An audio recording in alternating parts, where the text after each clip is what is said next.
하늘을 덮으시며 땅을 위하여 비 준비하시니 예루살렘아.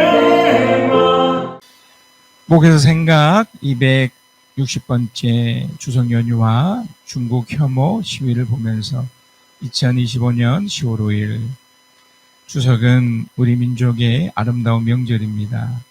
가족이 함께 모이고 소중한 사람들에게 감사하며 이웃과 따뜻한 정을 나누는 시간입니다. 그러나 이 소중한 시기에 우리 스스로에게 묻지 않을 수 없습니다. 우리는 이 명절을 진정한 사랑으로 보내고 있습니까?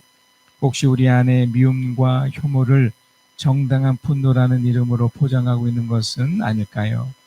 최근 몇 년간 추석 연휴마다 도심 곳곳에서 열리는 험중 중국인 혐오 시위가 언론에 오르내리고 있습니다. 나라를 지키자, 중국의 침투를 막자는 구호 아래 쏟아지는 분노의 언어들, 겉보기엔 애국처럼 보일지 몰라도 사랑이 빠진 애국은 결코 하나님 뜻이 아닙니다. 더욱 안타까운 것은 이런 시위에 일부 기독교 신자들이 앞장서고 있다는 사실입니다. 혐오의 단어는 동성애, 다문화, 외국인 노동자, 탈북자 문제에서도 기독교라는 이름으로 반복되고 있습니다. 교회는 마치 깨끗한 집단인 것처럼 행동하지만 실제로는 오만과 타락, 잘못된 선택으로 세상의 질타를 받고 있습니다. 노방전도를 핑계삼아 천국과 지옥을 앞세워 사람들을 정죄하던 과거, 우리는 그 방식에 대해 진지하게 반성해야 합니다. 우리가 믿는 하나님은 사랑이십니다. 하나님은 원수까지도 사랑하라고 명령하셨습니다. 마태복음 5장 44절 그러나 난 너에게 말한다. 너희 원수를 사랑하고 너희를 박해하는 사람을 위하여 기도하여라. 이 말씀은 언제나 유효합니다. 명절일지라도 정치적으로 예민한 시기일지라도 국가 간 갈등이 있을지라도 하나님의 사랑의 기준은 변하지 않습니다. 우리는 중국 정부의 정책에 비판할 수 있습니다. 중국인 일부의 악한 모습에 화가 날 수도 있습니다. 그러나 그 비판이 중국인 전체에 대한 혐오로 확장돼서는 안 됩니다. 집단적 미움과 증오를 하나님 앞에서 정당화할 수 없습니다. 그리고 그 원리는 우리 가족들에게도 이웃에게도 동일하게 적용됩니다. 이 명절은 배타의 시간이 아니라 포용의 시간입니다. 추석은 가족과 공동체를 돌아보는 시간입니다. 그러나 이 공동체성이 우리끼리만을 추구하는 배타성으로 흐를 때 우리는 점점 좁아지고 닫혀갑니다. 이것이 바로 바리새인적 영성입니다. 믿음이 다르다고 생각이 다르다고 선을 긋고 나누기 시작하면 그 속엔 사랑이 자리할 곳이 없습니다. 예수님은 사마리아인 세리 이방 여인과도 가까이 교제하셨고 율법보다 긍휼을 더 귀히 여기셨습니다. 오늘날 우리는 명절을 핑계로 혹은 애국이라는 이름으로 이방인을 향한 혐오를 정당화하고 있지는 않습니까? 우리는 모두 함께 살아가는 존재입니다. 적당한 거리를 두되 서로 존중하며 악수하고 인사하는 것이 가능합니다. 충돌 없이 함께 지낼 수 있는 방법은 분명히 있습니다. 3. 진정한 신앙은 사랑의 실천입니다. 하나님을 사랑한다고 하면서 형제를 미워하는 사람은 거짓말쟁이입니다. 보이는 형제를 사랑하지 않는 사람이 보이지 않는 하나님을 사랑할 수 없습니다. 요한일서 4장 20절. 여기서 말하는 형제는 단지 내 가족과 친구만을 뜻하지 않습니다. 하나님이 창조하신 모든 사람, 모든 민족이 우리의 형제입니다. 중국인, 조선족, 탈북자, 외국인 노동자, 그들 또한 우리가 사랑해야 할 이웃입니다. 물론 사랑은 무조건적인 감정의 분출이 아닙니다. 착한 사람이 되는 것도 아닙니다. 사랑은 공의를 기반으로 한 관계 안에서 책임 있는 실천입니다. 상대의 약함까지 받아들여 용서라는 것이 아닙니다.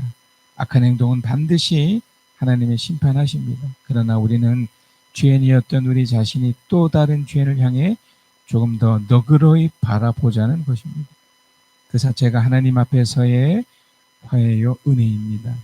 맺으며 세상은 지금 교회와 그리스도인을 주목하고 있습니다. 명절 때마다 높아지는 혐오의 목소리 속에서 우리는 그 흐름을 거슬려 사랑을 외쳐야 합니다. 모든 민족을 제자 삼으라는 예수님 명령은 곧 모든 민족을 사랑하는 뜻이기도 합니다. 이번 추석 우리가 해야 할 일은 시위가 아닙니다. 남을 위한 잔잔한 기도, 따뜻한 섬김, 그리고 삶으로 보여주는 복음의 실천입니다. 세상이 혐오로 분열될 때 교회는 그 틈을 사랑으로 메워야 합니다. 적어도 우리만큼은 나만큼은 모든 민족을 넘어 내가 만나는 가족들에게 미움과 혐오가 아닌 잔잔한 사랑으로 이 명절을 살아갑시다. 요한계시록 13장 3절에서 7절입니다. 그 머리들 가운데 하나는 치명상을 입은 듯 하였습니다. 그러나 그 치명적인 상처가 나으니 온 세상은 놀라서 그 짐승을 따라갔습니다. 용이 그 짐승에게 권세를 주니 사람들은 그 용에게 경배하였습니다. 또 그들은 누가 이 짐승과 같으랴, 누가 이 짐승과 맞서서 싸울 수 있으랴 하고 말하면서 그 짐승에게 경배하였습니다. 그 짐승은 큰 소리를 치며 하나님을 모독하는 말을 하는 입을 받고 42달 동안 활동할 권세를 받았습니다. 그 짐승은 입을 열어서 하나님을 모독하였으니 하나님의 이름과 거처와 하늘에 사는 이들을 모독하였습니다. 그 짐승은 성도들과 싸워서 이길 것을 허락받고 또 모든 종족과 백성과 언어와 민족을 다스리는 권세를 받았습니다. 여러분, 오늘 이 본문은 어떻게 진행되고 있냐면 이제 성경에 7째 봉인이 이렇게 띄어졌어요. 그러니까 띄어졌다는 것은 하나님의 비밀이 이제 드러난 거죠. 그전에는 계시, 말 그대로 보여질 사람들에게만 보여졌다면 이것이 이제 요한을 통해서 이렇게 드러난 거죠. 그리고 그 봉인이 띄어지면서 이제 나팔이 7번이나 불려집니다. 첫 번째 나팔부터 7번째 나팔까지 쫙 불려진 거죠. 이 나팔은 어떤 의미가 있느냐면 경고죠. 아, 하나님, 내가 요한계시록 저자 요한에게도 그렇게 했던 것처럼 하나님은 사람들에게 내가 앞으로 이렇게 할 거야. 그러니까 너희들은 이렇게 살아. 뭐 이런, 어떻게 보면 경고고요. 또 어떻게 보면 심판에 대한 하나님의 전조죠. 자, 지금 우리는 이 내용 속에 이제 들어 있습니다. 근데 이게 다 역사적으로 다 예수님이 오시기 전부터도 이루어지고 있었고요. 예수님이 오셨을 때도 이미 펼쳐지고 있습니다. 7번째 나팔이 불려지면서 이미 중요한 사건들이 쭉 생겼죠. 그 중에 우리 저번 주에도 보았지만 붉은 용이 이제 등장합니다. 이미 5번째 나팔을 통해서 우리가 알고 있는 그 악한 세력, 눈에 보이지 않지만 사탄이라고도 하고 악마라고도 하고 마귀라고 하는 이런 눈에 보이지 않는 그 세력이 딱 이제 등장이 됐고요. 그 세력에 의해서 뭐 귀신들이나 이런 것들로 인해서 우리가 알고 있는 거대한 어떤 부정적이고 악하고 못된 그런 영향들을 이렇게 펼치고 있습니다. 이제 그 영향이 이제 진행되고 있는 것. 그것이 지금 이제 오늘 본문에서 계속 이어져서 말하고 있는 겁니다. 자, 오늘 이 내용은 그 내용 중에 이제 악한 세력 중에 특별히 두 짐승에 관련된 이야기입니다. 두 짐승이 뭘까? 일단 여러분, 우리가 이 내용을 이해할 때 제가 소대에 밝힌 것처럼 이런 일들은 이미 우리 삶 속에서 계속 진행되고 있습니다.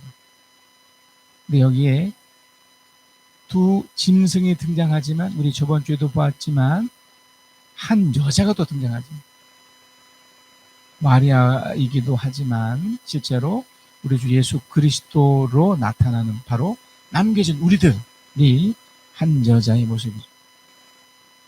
그러니까 이런 거죠. 붉은 용에 의한 이제 곧 설명을 드릴 이 두 가지 종류의 이 짐승 같은 이 악한 세력이 한 여자, 어떻게 보면 연약하고 너무 안타까운 이 여자를 괴롭히는 이제 이런 현상이 또 이런 상황이 우리가 이제 펼쳐지고 있는 겁니다. 일단 결론적으로 말씀드리면 붉은 용으로 이렇게 공격되어서 드러나는 이 두 짐승은 어찌됐든 어떤 시간 동안 강력한 영향을 줍니다. 그러나 한 여자로 대표된 우리 같이 이 땅 가운데 신앙을 가지고 사람들은 하나님의 은혜와 하나님의 보호 속에 있다는 이런 결론이 드러나죠. 자, 좀 구체적으로 한번 보겠습니다. 제가 지금 무엇을 설명하고 있느냐면 이 세상 속에서 펼쳐진 어떤 현상들, 우리가 이미 알고 있고 드러나 있고 이미 눈에 보이지 않는 세계 속에서 드러나는 그런 것들이 나타나는 현상. 말씀드렸듯이 악한 세력. 성경은 이렇게 묘사합니다. 이 붉은 용에 의해서 이제 흘러간 이 두 짐승의 모습. 첫 번째 짐승은 이렇답니다. 뿔이 달려 있대요. 그리고 그 모습은 표범 같기도 하고 곰의 발을 가졌고 사자의 입을 가졌답니다. 그런데 이 외형이 붉은 용으로부터, 그러니까 악한 세력으로부터 어떤 권세를 받는데요. 이게 뭘까? 여러분, 우리는 어찌됐든 이제 이후 한 번 더 설명을 하겠지만 어떤 구조 속에 살고 있습니다. 그러니까 자본주의라는. 우리는 딱 태어나자마자 지금 이 시대를 살아가고 있는데 그런 구조 속에 있는 거죠. 여러분 많이 들어보셨겠지만 개천에서 용이 났다 이런 표현이 있죠. 세상에서는 용이 굉장히 그럴싸하고 멋지게 표현되어 있지만 어찌됐든 성경은 용을 좀 부정적으로 보고 악한 세력으로 보는데 개천에서 용이 났다는 것이 어떤 의미일까요? 성공했다는 거죠. 이 세상에서는 굉장히 엄청난 능력을 받았다. 그러니까 개천에서 태어났다는 것은 왠지 좀 불안하고 안 좋은 상황인데 용이 된 거예요. 그러니까 뭐 그런 어려움을 극복해서 야, 저 사람 성공했어. 야, 대단한 사람이야. 훌륭해. 성공 그 자체가 뭐 어떤 과정이나 여건 속에도 있지만 결국 성공 그 자체로 뭔가 권세를 받는 거죠. 그러니까 우리는 이것에 익숙해 있어요. 그러나 그 이면에는 그것과 다른 그런 무시무시한 요소에 담겨 있습니다. 그래서 우리도 어떻게 속느냐면 이 세상이 놀라서 그 짐승을 따라가도록, 그러니까 우리는 성공한 사람들을 선호합니다. 그의 삶이 어떻든 간에 뭐 가정이 문제가 있고 뭐 아내와 남편, 자식이 문제가 있고 본인의 도덕적 윤리적으로 어떤 문제가 상관없이 그들이 성공했다는 그 자체만으로도 따라가죠. 그리고 온갖 매스컴들은 그 사람들을 포장해서 심지어 매스컴마저도 스스로를 포장해서 마치 엄청난 것으로 이제 만들어 놓았습니다. 그러니까 그걸 이제 성경은 짐승이라고 합니다. 심지어 그 성공한 그 자체가 경배하는 수준까지 돼버려요. 성경은 이렇게 얘기합니다. 누가 이 짐승과 같으랴? 누가 이 짐승과 맞서 싸울 수 있으랴? 우리는 지금 짐승 중에 하나인 개나 고양이를 가정에서 기르고 삽니다. 심지어는 그 짐승의 일부인 그 개와 고양이가 어느덧 사람의 반열까지 올라왔죠. 유모차에 등장하는 아이 대신에 사람의 역할을 한 거죠. 어찌됐든 그 짐승은 이제 경배의 수준이 된 거죠. 이게 뭘까요? 그 짐승으로 표현된 그 배후에는 악한 세력이 지금 지배하고 영향을 주는 건데 일반적으로 여러 가지가 있겠지만 우리 이걸 상징으로 보는데 그게 바로 문화입니다. 여러 가지가 있지만 그 짐승으로 일컬어지는 것이 바로 문화입니다. 우리는 아무런 거리낌 없이 이 대중문화를 좋게 보죠. 그러나 그 문화의 뒷면에는 그런 부분이 있다는 우리는 감지해내야 됩니다. 제가 어제 추석 특집으로 SBS에서 방영됐던 그 임영웅이라는 그 리사이틀이 방향을 보았습니다. 이 친구가 얼마나 엄청난 지금 효과를 내고 있느냐면 논문까지 발표될 정도였습니다. 어떻게 이 젊은이가 이렇게 영향을 미쳤을까? 사실 뭐 임영웅 뿐이겠습니까? 수많은 가수 또 수많은 어떤 영향을 끼치는 사람들이 막 일어나고 있습니다. 이미 그런 현상이 오래전부터 있었군요. 또 최근에는 뭐 여러분도 아시겠지만 캐데몬이라고 해서 K-팝 데몬 헌터스라고 그래서 엄청난 영향을 좀 주고 있죠. 우리 모두는 야 대단하다 엄청나다 이렇게 여깁니다. 이유는 간단해요. 성공한 거예요. 물론 그 과정 속에 엄청난 그 나름대로의 노력과 엄청남이 있었지만 그 성공한 그것 때문에 모든 사람이 거기에 숭배의 모습까지 갑니다. 자, 이제 여기서부터죠. 문제는 이걸 바라보는 하나님의 사람들의 모습이에요. 이 짐승들은 어떤 역할을 합니다. 일단 두 가지 역할을 하는데 하나는 하나님을 모독해요. 모독이라는 말 자체가 말이나 행동으로 욕되게 보인다는 표현인데, 그러니까 우리는 이게 왜 모독이 될까라고 여기지만, 자 이렇게 보면 여러분 이해가 되실 거예요. 세상은 어찌됐든 하나님 없이도 가능하도록 만들어서, 여러분 그 캐데몬도 저도 이렇게 봤지만 거기 나오는 이제 노래 부르는 사람들이 결국 그 노래로 그 마귀를 이기는 뭐 그런 거잖아요. 멋지게 부르면 그 노래 가사들도 굉장히 멋지고 좋아요. 그런데 심각한 게 뭐냐면 거기에 하나님이 있을 수도 없고 있도록 하지도 않죠. 오직 인간의 노력과 힘인 거죠. 임영웅이라는 사람이 그렇게 세워진 것은 뭐 전 세계적으로는 BTS 같은 이런 사람들이 이렇게 세워진 건 그 사람들의 잘못, 그 사람들이 옳고 그름을 제가 말씀드리는 것이 아니에요. 영향이죠, 영향. 그 사람들이 결국 그런 노래들로 위안을 삼고 이렇게 내가 노력을 했으니 나는 이 정도 충을 받아도 돼. 그래서 그걸 따르는 사람들은 결국 하나님 없이도 야 내가 이명웅의 노래를 들었더니 내가 BTS의 노래를 들었더니 야 내가 힐링을 경험해서 야 대단한 거야 놀라운 거야. 그들 스스로도 그것으로 위안을 삼죠. 그래 내가 이렇게 노력에 이렇게 성공을 거뒀으니까 자 이걸 사회에 환원해야지. 야 또 캐도몬 같은 경우도 와 이제 한국 문화의 우수성을 모두 알려야 된다. 우월주의로 이렇게 하는 거죠. 이것은 이미 백인 우월주의로 나타났지만 사실 아무것도 아니지만 결국 최고이고 싶었던 거죠. 여러분 겉으로 보았을 때는 와 대단한 겁니다. 엄청난 거고요. 특히 우리가 자본주의라는 속에 살아있기 때문에 충분히 그럴싸하고 멋져 보입니다. 그러나 뭐가 빠졌다고 그랬죠?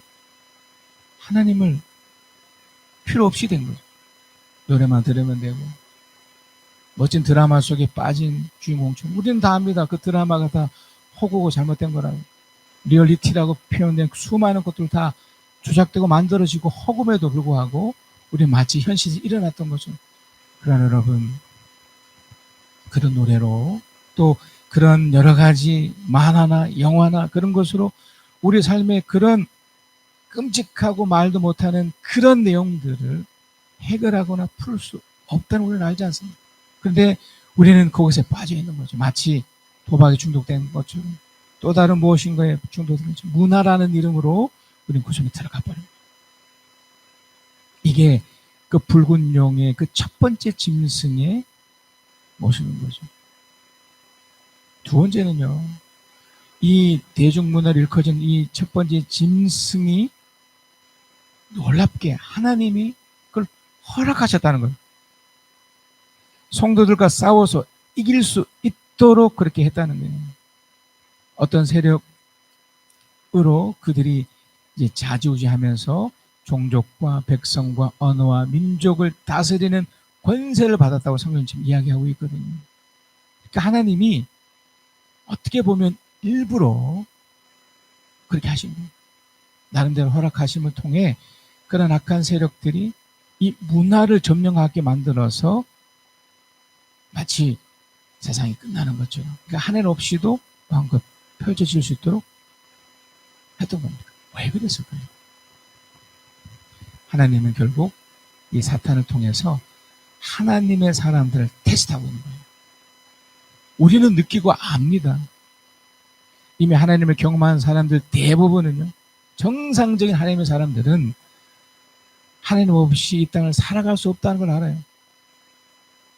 한번 술 한잔 먹고, 그저 힘들 때 어디 뭐 오락에 빠지고 뭐 그런 거 충분히 있을 수 있지만, 그것으로 잠시 잠깐의 어떤 위안일 수 있지만 결국 그것이 어떤 해결책이 아니라는 것을 우리는 본능적으로 알매도 어떤 경우는 거기에 빠져 있는 거예요. 그래서 우리는 늘 그 마음 가운데 불편함과 불안하고 안 좋은 감정들 그저 방치해요. 그냥 두는 거예요. 그러고 나서 어느덧 듣고 싶은 그런 세상적 음악 속에 그저 나를 방치하는 거죠. 그래, 그런 거야. 하나님이 그렇게 하신 이유는 우리를 그 속에 넣고 보고 싶은 거죠. 요한계시록 13장 8절에서 9절입니다. 그러므로 제가 좀 전에 설명했던 그 모든 내용들입니다. 첫 번째, 짐승의 대중문화로 포장된 그 모습들로 땅에 사는 사람들 가운데서 죽임을 당한 어린 양의 생명책의 창세 때부터 이름이 기록되어 있지 않는 사람은 모두 그에게 경배할 것이다. 이게 무서운 거예요. 기록되지 않았다는 것이 하나님이 마치 어떻게 뭐 조작하고 조종해서 이렇게 뒀다고 그런 것이 아니라 예정 가운데 이런 거죠. 충분히 이건 우리 선택의 문제거든요. 그러니까 여러분이 아무리 신앙이 있다고 해도 하나님을 믿노라고 하면서도 하나님보다 대중문화나 이런 것에 더 깊이 빠져 있으면 아주 쉽죠. 여러분이 만약에 힘들고 어려울 때 어떤 행동을 하느냐, 어떻게 서 있느냐. 그래, 뭐 인생 뭐 있어. 술 먹고 그 속에 빠져 있든지, 아니면 반대로 하나님을 인식하고 의식해서 기도하면서 주 앞에 뭔가 다가가며 서 있든지, 이 두 가지 모습인 거예요. 세상은 하나님 없이도 될 수 있도록 그렇게 문화화되어 있기 때문에, 그렇게 우리도 익숙해 있기 때문에 기도나 하나님 말씀 앞에 선다는 것이 그래서 쉽지 않은 겁니다. 그러나 세상은 그렇게 부추긴 거죠. 이름이 기록되지 않는 사람이라는 것은 바로 이 부분이에요. 하나님이 그렇게 한 것이 아니라 우리가 그렇게 선택한 거예요. 그래서 9절에 보면 귀가 있는 사람은 들으십시오 그랬습니다. 귀가 있는 사람은 들으십시오. 그러니까 지금 하나님은 요한을 통해서 이 두 짐승 중에 이 첫 번째 짐승을 딱 제시하면서 묻고 싶은 거예요. 여러분도 마찬가지고 나도 마찬가지고 우리 모두에게 던지고 있는 거예요. 정말 우리가 신앙이 있다고 하면서 현실적인 문제들 앞에 세상의 그런 문화와 그런 여건 속에서 때로는 어떤 성공한 이 사람들에게서 답을 찾고 있는 것은 아닌지, 아니면 정말 하나님 앞에서 기도하면서 신뢰할 만한 믿음의 사람들과 함께 이걸 헤쳐나가고 있는지를 따져 물어야 돼요. 하나님은 바로 요게 기준인 겁니다. 이 첫 번째 기준이에요. 여러분에게 있어서 현실 문제를 어떻게 해결하고 계십니까? 우리는 단지 신앙만 가지고 이것이 해결되지 않는다는 것도 압니다. 쉽지 않아요. 기도만 한다고, 또 성경을 읽는다고, 하나님의 뜻이 또 어디 있는지 모를 때 더 헷갈리며 더 혼란에 빠질 수 있습니다. 왜냐하면 현실적인 문제는 이보다 훨씬 더 복잡하고 다양하기 때문에. 그럼에도 세상의 해결책들이, 여러분 이게 술 한잔 먹고 되던가요? 여러분이 몸이 아플 때 의사에게 가서 병원에 가서 치료받는 거 맞습니다. 하지만 그렇지 않은 경우도 너무나 많지 않습니까? 그러니까 이 모든 문제들 앞에 우리는 하나님 없이 할 수 있느냐, 하나님 없이 할 수 없느냐, 이 기준 속에 서 있어야 되는 거죠. 이건 또 하나님의 테스트 앞에 우리에게 이런 현실적 문제 앞에서 요구하시는 거죠. 넌 뭘 선택할래? 하나님이 심판이라는 것을 말씀하셨던 것은 어떤 누군가에게는 그 심판이 기회이고 어떤 누군가의 말 그대로 심판으로 끝이 나기 때문에 그래서 현실 속에 우리는 뭘 선택할 것이냐. 그래서 계시록 13장 10절에 이렇게 표현되어 있습니다. 사로잡혀 가기로 되어 있는 사람이면 사로잡혀 갈 것이요. 칼에 맞아 죽음을 당하기로 되어 있는 사람이면 칼에 맞아 죽임을 당할 것이다. 그래서 이게 어떤 의미냐면 결국 하나님이 심판한다는 거예요. 여러분 이건 예외가 없습니다. 교회를 다니든 교회를 다니지 않든 모든 것은 그러니까 여러분이 어떤 문제들 앞에 대중문화에 사로잡히든 정말 신앙에 사로잡히든 그 어떤 문제가 됐든 그것에 대한 결과가 드러날 때가 오는 거예요. 지금 그걸 얘기하고 있는 겁니다. 반드시 무엇인가에 대한 끝을 향해 달려가고 있는데 여기에 이제 중요한 표현이죠. 여기에 성도들의 인내와 믿음이 필요합니다. 제가 이거 요약해서 두 가지로 말씀 이겁니다. 결국 우리가 어떤 선택을 하느냐에 따라서 하나님은 심판을 하신다는 거예요. 분명 그 짐승, 첫 번째 짐승으로 일컬어지는 것은 어떻게 보면 하나님의 태수 도구예요. 내가 여기에 묶이느냐 묶이지 않느냐. 그렇다고 우리가 세상을 떠나서 살 수는 없지 않습니까? 여전히 이 세상 그 나라에 있지만 분명 그 기준 되는 것을 넘느냐 넘지 않느냐. 임영웅의 노래 들을 수 있습니다. BTS의 노래 들을 수 있고요.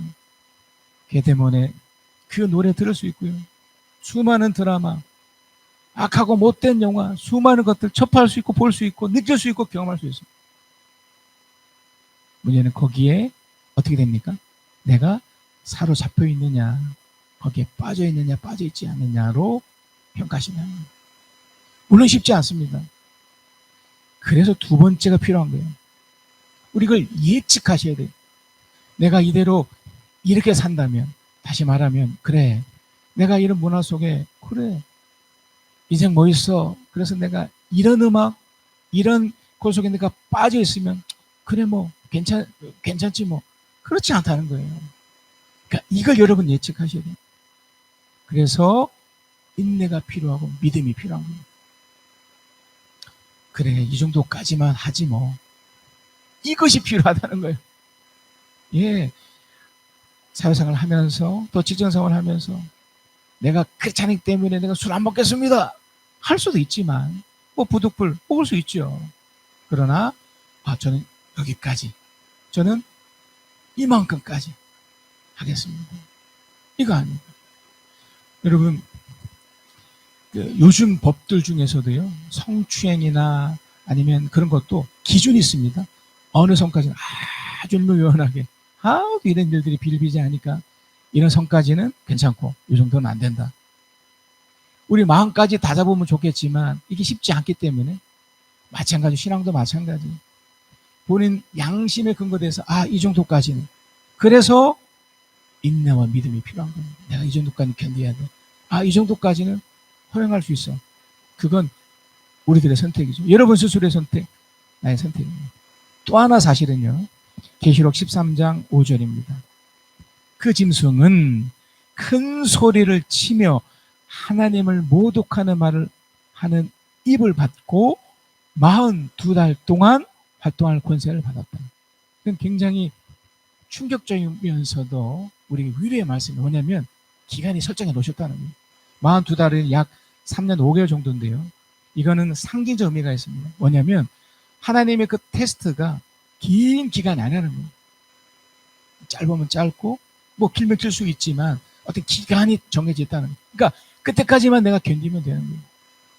어려운 일을 당하거나 힘든 일을 여러분이 겪으셨을 때 이게 마르고 닳도록 이런 일이 펼쳐지지 않는다는 겁니다.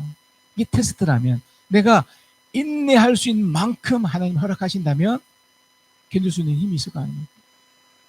내가 10년을 견디었으면 그래 11년까지만 견뎌야지. 그 1년만 더 견뎌야지. 이런 식으로 나를 버티는 거예요. 그러니까 분명 첫 번째 짐승을 통해서 엄청난 공격이 생겨요. 우리는 자꾸 그런 유혹을 받아요. 세상의 성공이 전부인 것처럼 또 그런 영향 속에 우리가 있기 때문에 왠지 그 노래를 듣고 왠지 무언가를 하면 뭔가 얻을 것 같이 속고 있는데 우리가 견디는 거예요. 어떻게 해요? 진짜 신앙 속에서 하나님을 의지하고 하나님을 붙잡는 것이 더 맞다라고 내가 선택하며 견디고 이기는 겁니다. 그러면 여기 표현된 것처럼 42달 동안이니까 어느 시점에서는 그것들이 다 풀어지고 해결되고 오히려 역전되는 것을 보게 됩니다. 근데 문제는 이 두 번째입니다. 두 번째 짐승이에요. 이 두 번째 짐승이 훨씬 셉니다. 자, 계시록 13장 13절에 15절입니다. 또 그 짐승은 큰 기적들을 행하였는데 그러니까 이제 그 짐승이 이제 한번 성공하고 끝나면 괜찮은데 제가 좀 전에 임용 효과도 말씀드렸듯이 그 모임에 그러니까 작년 2024년 12월에 방영 그 콘서트를 열었던 것을 1년쯤 지나서 공중파에서 방영할 정도니까 그게 제가 이렇게 찾아보니까 역대급이었답니다. 그러니까 6일 동안 무려 10만 명이 찾았던 그 고척 그 스카이돔에 전 좌석이 매진이 됐대요. 5일 동안 그런 콘서트를 열었는데 심지어 이제 참석하지 못한 이런 것까지 하면 더 많겠죠. 그러니까 그들의 입장이 기적이죠. 그 어려운 시기에 그 힘든 시기에 그 엄청난 돈을 들이면서까지 그 속에 들어와 위안을 삼고 싶었던 거니까. 그러니까 인간적 입장에서 그게 왜 나쁜 거겠습니까? 왜 또 틀린 거겠습니까? 인간적 입장에서. 그런데 우리는 뭘 봐야 된다고 그랬죠? 그 기적들 앞에 또 다른 무언가가 있다는 거예요. 또 다른 무언가. 큰 기적들을 행하였는데 사람들이 보는 앞에서 하늘에서 불이 땅에 내려오게도 하였습니다. 실제로 여러분 어제 그걸 보셨는지 모르겠지만 정말 영웅이잖아요. 진짜 신과 같은 존재로 서 있잖아요. 똑같은 인간인데 14절 그리고 그 첫째 짐승을 대신해서 행하도록 허락받은 그 기적들을 믿기로 해서 땅 위의 사람들을 미혹하였습니다. 이게 무서운 거예요. 우리는 모두 다 여기에 다 속고 있는 거예요. 또 다른 기적을 통해 더 강력한 것들이 계속 드러납니다. 여러분 지금 미국의 트럼프가 하는 행위를 보면 그는 이제 마치 신처럼 행동하잖아요. 그는 미국 역사상 가장 강력한 왕으로 추앙받고 싶어 하고 또 그렇게 하고 있고 그게 얼마큼 갈지 모르겠지만 물론 끝이 있겠지만 지금 그 짓을 하고 있는 거죠. 그런데 거기에 모두 다 미혹되어 있죠. 그 사람의 말 한마디, 그 사람의 그 어떠함에 다 벌벌벌벌 하고 있는 거죠. 땅 위에 사는 사람들에게 칼에 맞아서 상처를 입고서도 살아난 그 짐승을 위하여 우상을 만들라고 말했습니다. 눈물한 현실이 일어나고 있는 거잖아요. 북한의 그 김정은 아직 40도 안 된 이 친구가 이제 살아있는 신이었죠. 독재자들은 다 마찬가지죠. 중국의 시진핑, 또 러시아의 푸틴, 뭐 우리나라도 마찬가지죠. 어떤 권력을 잡으면 다 이렇게 되는 거죠. 우상이 되고 싶은 거예요. 15절 그리고 둘째 짐승 이 능력을 받아서 첫째 짐승의 우상에게 생기를 넣어주고 그 짐승의 우상으로 하여금 말을 하게도 하고 또 우상에게 강력하지 않은 사람은 모두 죽임을 당하게도 하였습니다. 그러니까 둘째 짐승은 첫째 짐승보다 더 강력한 거예요.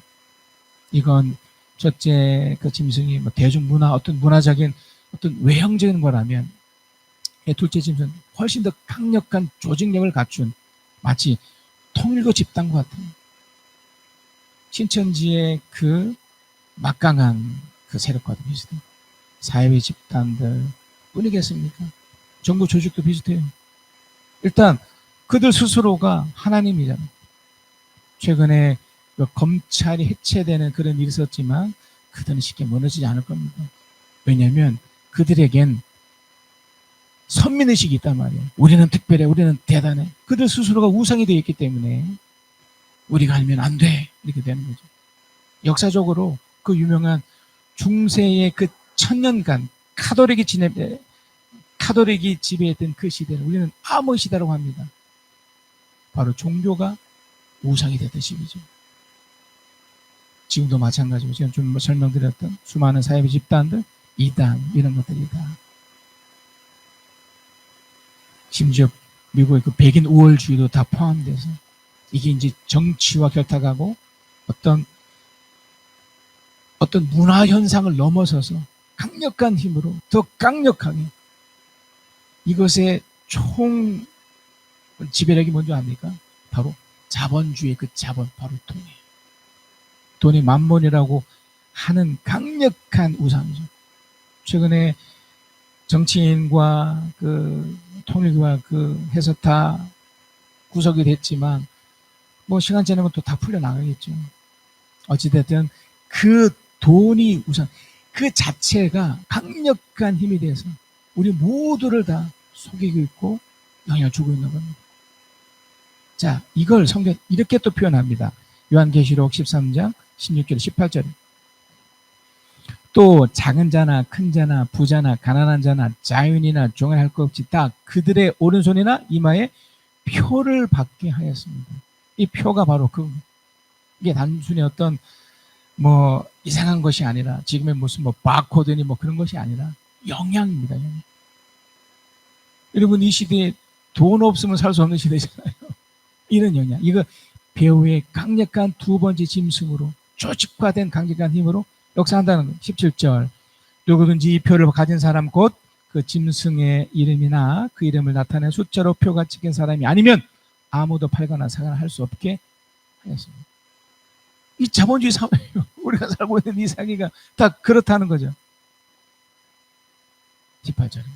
우리 18절 함께 읽겠습니다. 시작. 여기에 지혜가 필요합니다. 지각에 있는 사람은 그 짐승을 상징하는 숫자를 세어보십시오. 그 수는 어떤 사람을 가리키는데 그 수는 666입니다.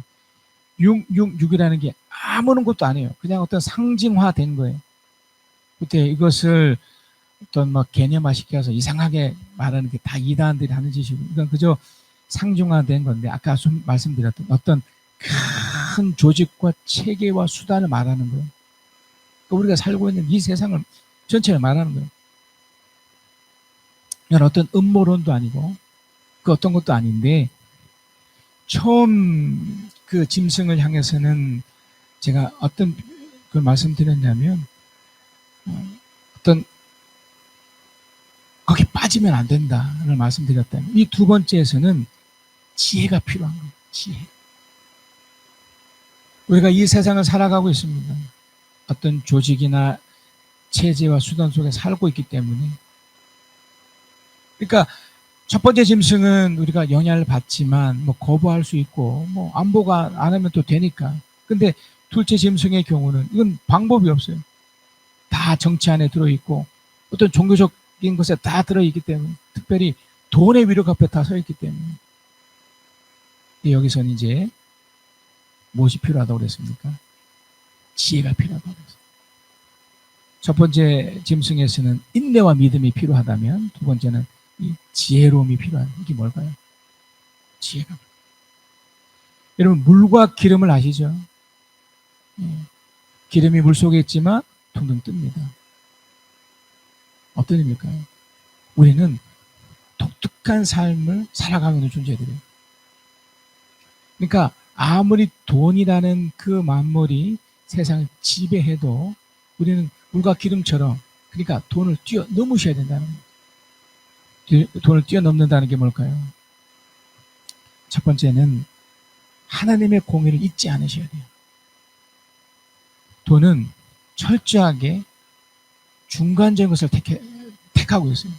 사탄이 그걸 악용하고 있을 뿐이지, 돈은, 그러니까 어떤 힘에 의해서 좌지우지 되는 것이 딱 중간적 입장이에요. 여기서 말하는 지혜는 거기 하나님의 공의로 그걸 생각하는 거예요. 쉽게 말하면 여러분이 이 땅을 최선을 다해 살면 아무리 세상이 악한 세력에서 지배를 받고 있어도 여러분이 인간적 최소한의 노력, 여러분 일터나 가정에서 최소한의 그 노력을 하면 그만큼의 무엇이 필요할까요? 하나님의 은혜가 작은데요. 그러니까 여기서 말하는 지혜는 특별하고 대단한 게 아니라 여러분 상식선에서 나한테 노력을 하자. 인간적 노력을 하는 거예요. 그리고 두 번째가 바로 하나님의 은혜를 사모하셔야 돼요. 하나님의 은혜를 사모한다는 게 뭘까요? 제가 좀 전에 말씀드렸던 그 인내와 믿음과 좀 연결선에서 하나님을 준비하는 거예요. 다시 말하면 하나님이 없이는 내가 이 땅을 살아갈 수 없다. 이걸 끊임없이 확인하는 거예요.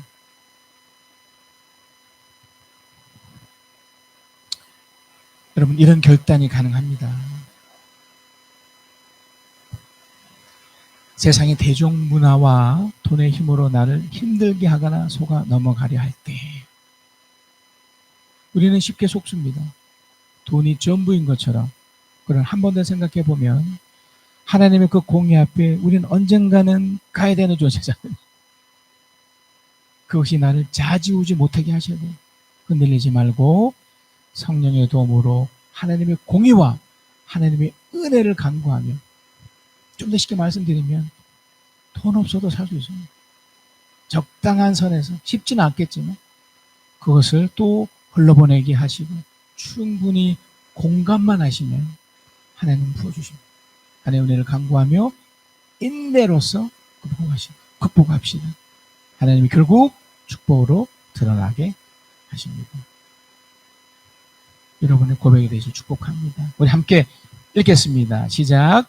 세상의 대중문화와 돈의 힘으로 나를 힘들게 하거나 속아 넘어가려 할 때 흔들리지 말고 성령의 도움으로 하나님의 공의와 하나님의 은혜를 간구하며 인내로서 극복합시다. 하나님이 결국 축복으로 드러나게 하십니다.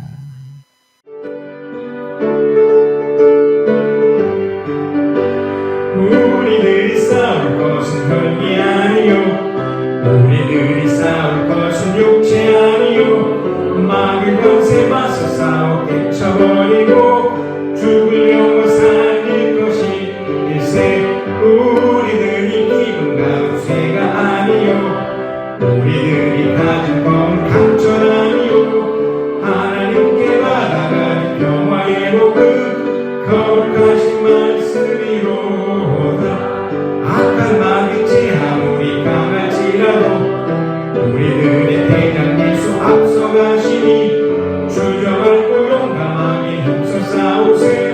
최후 승리 얻을 때까지 죄악 중에 빠진 사람 죄를 비우쳐 십자가에 달린 예수 믿기만 하면 위태함에 빠진 영혼 구원 얻어서 천국 백성 될 것이니세. 한 마음으로 힘써 나가세. 한 마음으로 힘써 싸우세. 악한 마귀 군사들과 힘써 싸워서 승전보를 울리기까지. 전능하신 주 하나님, 나는 순례자이니 나는 심히 연약해도 주는 강하옵니다.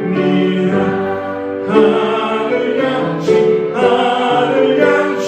먹여주시옵소서.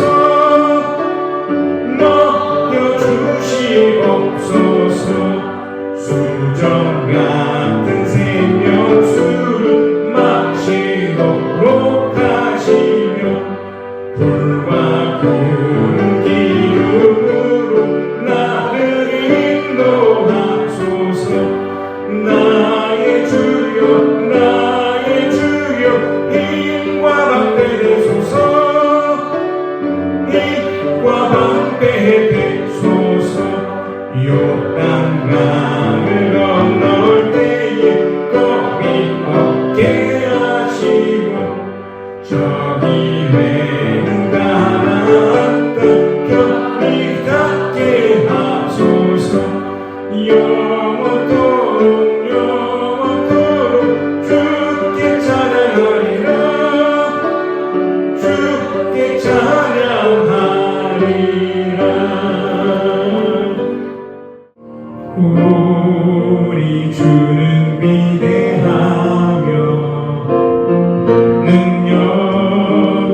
감사